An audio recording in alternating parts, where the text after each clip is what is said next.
Plusieurs dizaines d'années après la fin de la traque mortelle et la mort de Sukuna, un vaisseau extraterrestre approche de la Terre, avec à son bord 50 000 Simuriens, une espèce alien réfugiée cherchant une terre d'accueil. Et tout comme les exorcistes du Japon, eux aussi semblent avoir des pouvoirs. Voilà le postulat de base de Jujutsu Kaisen Modulo, l'épilogue de la série éponyme. Ce que j'aime beaucoup avec ce premier chapitre, c'est l'introduction des éléments perturbateurs dès la première page. Ce qui nous laisse déjà imaginer des clashs de territoire entre humains et aliens, mais poursuivons. Nous suivons l'histoire de nos nouveaux protagonistes nommés Yuka et Tsurugi Okotsu, qui sont les petits-enfants de Yuta et Maki. On comprend rapidement que dès l'enfance, Yuka était plus proche de son grand-père et Tsurugi de sa grand-mère. Malheureusement, le temps a fini par emporter Maki, puis Yuta. Ouais, faut croire que Gege Akutami est un vrai sadique, car je viens à peine de me remettre de la mort de Gojo, qu'il vient de tuer deux des personnages les plus importants de JJK dès le début. Quoi qu'il en soit, avant sa mort, Yuta avait légué à sa petite fille son anneau contenant Rika. Ce qui n'était pas au goût de la famille, qui juge Yuka trop faible pour le porter, et le donne donc à son frère. Ce qui, vous vous en doutez, va créer de la rivalité et de la jalousie entre les deux protagonistes. Les années ont passé et les deux jeunes exorcistes qui ont grandi sont à présent affectés à des missions. Cette fois, ils devront enquêter sur des enlèvements d'enfants japonais qui sont revendus dans des trafics d'êtres humains pour devenir une source infinie d'énergie occulte. Si vous ne comprenez pas grand chose à tout ça, je vous conseille d'aller voir ma vidéo sur ma chaîne principale qui parle de la suite de Jujutsu Kaisen après l'anime. Quoi qu'il en soit, durant cette mission, nos héros seront accompagnés d'un exorciste étranger nommé Maru, qui n'est autre que l'alien qu'on a vu au début du chapitre, qui est un éclaireur envoyé pour jauger le pouvoir des terriens. Ce que j'apprécie, c'est malgré les histoires sombres de trafic d'enfants, l'humour léger de JJK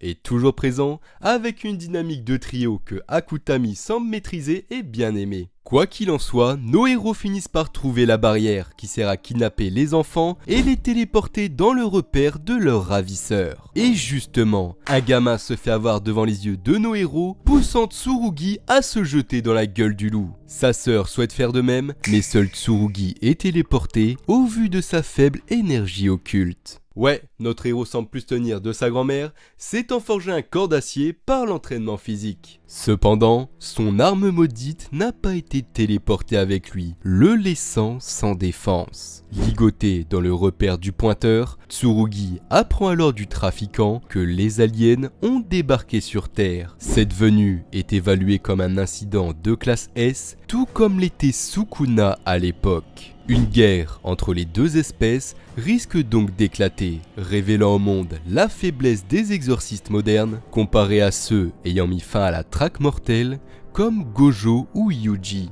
Dans un but purement financier, avant que le marché ne s'effondre avec cette guerre, le trafiquant compte vendre tous les enfants qu'il a capturés ainsi que Tsurugi. Mais rapidement, Yuka et Maru interviennent pour le libérer, montrant les compétences de nos héros. Tsurugi, avec son sabre, semble utiliser les mêmes techniques que Kusakabe, tandis que Yuka, avec ses mains chargées en énergie occulte, me fait penser à Yuji. À deux, ils viennent rapidement à bout du pointeur. Tsurugi reconnaît alors la force de sa sœur, lui promettant de faire de son mieux pour lui rendre la bague. Et oui, parce qu'à la base, il n'en veut pas de cette bague. Étant plus proche de Maki, celle-ci lui a toujours dit qu'il n'en avait pas besoin parce qu'il était fort. À la mort de Yuta, Tsurugi n'a donc eu d'autre choix que de se plier aux exigences de la famille Gojo et de récupérer l'objet maudit. Il souhaite donc être aussi fort que sa grand-mère pour prouver qu'il n'a pas besoin de cette bague afin de la rendre à sa sœur. Nos héros veulent donc tous les deux être plus forts pour des raisons opposées. Yuka pour récupérer le trésor de son grand-père et Tsurugi pour redonner la bague à sa sœur. Cependant, nos protagonistes manquent d'attention et le ravisseur s'apprête à transférer les enfants à son acheteur. Mais ça, c'était avant que Maru ne montre son pouvoir et le neutralise en un instant. Face à cette scène, il ne fait plus aucun doute pour nos héros que Maru est un alien. Et c'est ainsi que se termine ce premier chapitre de JJK Modulo. Pour ma part, j'ai vraiment bien aimé ce premier chapitre et je trouve nos protagonistes drôles et attachants. Tout est déjà là enjeux, menaces, motivation des héros, et le tout avec une touche d'humour. Je ne doute pas que par la suite, on aura le droit à des combats épiques, ainsi que des références au lore de JJK de base. Que ce soit avec des objets maudits, des techniques marquantes, ou qui sait avec un peu de chance, la descendance de Hakari. L'univers de JJK est riche, avec pas mal de pistes à explorer, notamment le doigt restant de Sukuna, qui aura peut-être une importance dans la suite de l'histoire. En tout cas, n'hésitez pas à me dire ce que vous avez pensé de ce premier chapitre dans les commentaires, ainsi que vos théories. Abonnez-vous, c'est la première vidéo sur cette chaîne secondaire. Et il y en aura d'autres, que ce soit avec des contenus différents ou peut-être un peu moins de montage. Je vous partage ici ce que je kiffe et que je ne peux pas forcément mettre sur la chaîne principale. En tout cas, je vous remercie de m'avoir écouté jusque là et à bientôt.